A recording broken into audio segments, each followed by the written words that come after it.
اعوذ باللہ من الشیطان الرجیم بسم اللہ الرحمن الرحیم رب اشرح لی صدری ویسر لی امری واحلل عقدۃ من لسانی یفقہوا قولی۔ چلیے ابھی ایسا کرتے ہیں کہ کچھ افعال کی گردانیں دہرا لیتے ہیں۔ جب کبھی آپ کوئی فعل دیکھیں نا تو سب سے پہلے آپ کے ذہن میں یہ سوچ آنی چاہیے کہ اس کا فا کلمہ کون سا ہے اور عین اور لام کلمہ کون سا ہے۔ جیسے کہ میں کہتی ہوں کتبہ، تو اب مجھے بتائیے اس کا فا کلمہ کون سا ہے؟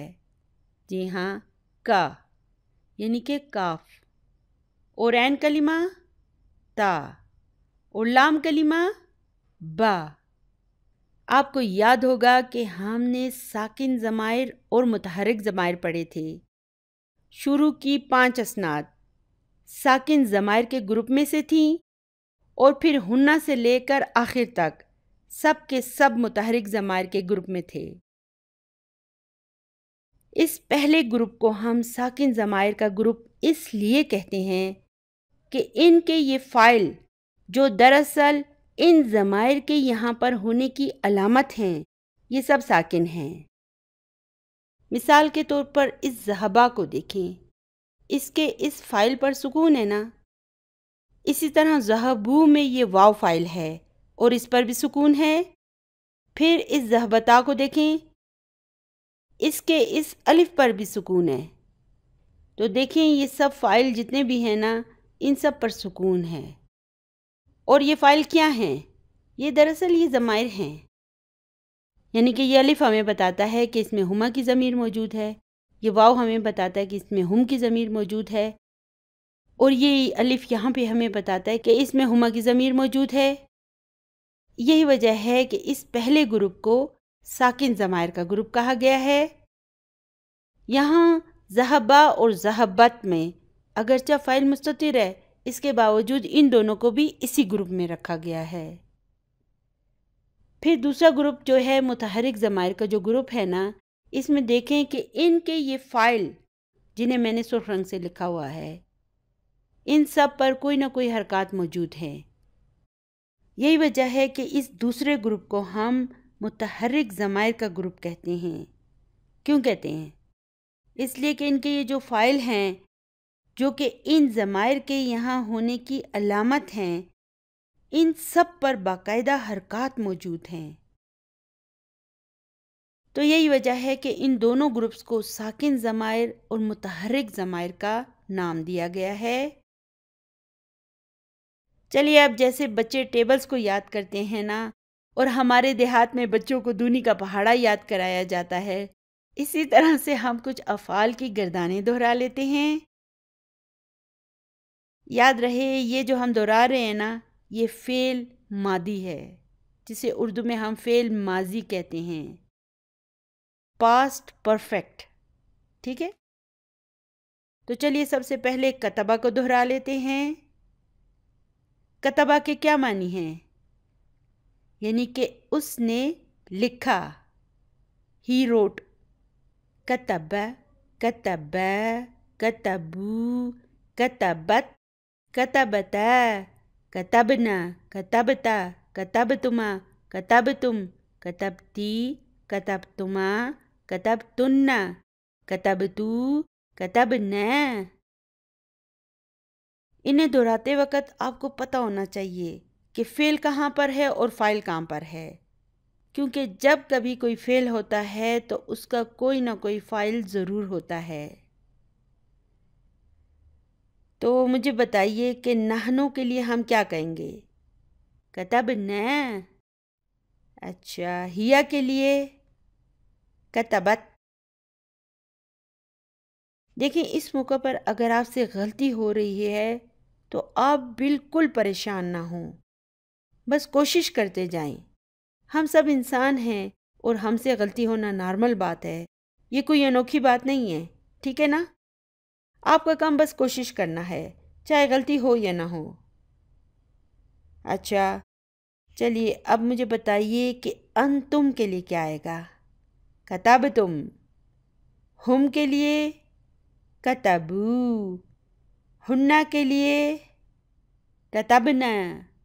انتا کتبتا۔